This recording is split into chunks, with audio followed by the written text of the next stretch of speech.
नमस्कार। एक तगड़ी खबर सामने निकल कर आ रही है। आरबीआई ने न्यू इंडिया कोऑपरेटिव बैंक पर बैन लगा दिया है। दरअसल बैंकिंग सेक्टर के रेगुलेटर यानी रिजर्व बैंक ऑफ इंडिया ने मुंबई आधारित न्यू इंडिया कोऑपरेटिव बैंक के कामकाज पर कई तरह की पाबंदियां लगाने का फैसला किया है। यह फैसला आरबीआई ने क्यों लिया और कौन सी पाबंदियां इस बैंक पर लगाई गई, आइए इस पर चर्चा करते हैं। दोस्तों, आरबीआई के इस बंदिश के बाद बैंक के खाता धारक अब खातों में जमा अपनी गाढ़ी कमाई को भी नहीं निकाल सकेंगे। न्यू इंडिया कोऑपरेटिव बैंक अब ना तो कोई लोन दे सकता है और ना कोई डिपॉजिट ले सकेगा।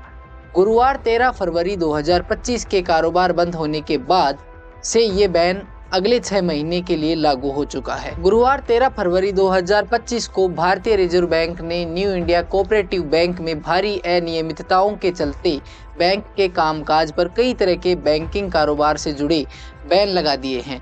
आरबीआई ने इस सख्ती के बाद न्यू इंडिया कोऑपरेटिव बैंक ग्राहकों को ना तो कोई लोन दे सकेगा, साथ ही कस्टमर से डिपॉजिट लेने पर भी रोक लगा दी गई है। आरबीआई के इस फैसले के बाद बैंक के खाता धारक की मुसीबत बढ़ गई है। बैंक के खाता धारक अपने खातों से पैसे भी नहीं निकाल सकेंगे।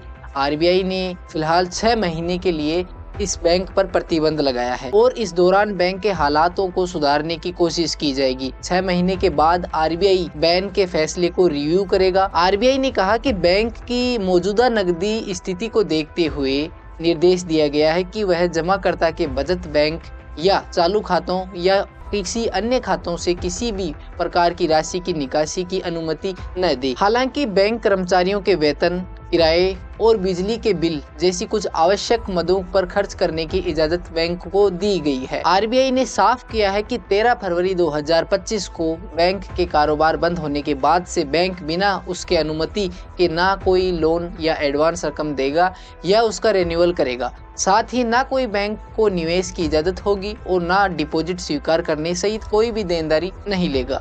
आरबीआई ने कहा कि बैंक में हाल ही में हुए घटनाक्रमों से सुपरवाइजरी चिंताओं और बैंक के जमाकर्ताओं के हितों की रक्षा को ध्यान में रखते हुए ये फैसला लिया गया है। इसके अलावा पात्रता रखने वाले डिपॉजिटर्स डिपॉजिट इंश्योरेंस एवं क्रेडिट गारंटी कॉर्पोरेशन से 5 लाख रुपए तक डिपॉजिट इंश्योरेंस क्लेम अमाउंट पाने के हकदार होंगे। दोस्तों, इन्हीं सभी कारणों के चलते आरबीआई ने न्यू इंडिया कोऑपरेटिव बैंक पर बैन लगाया है।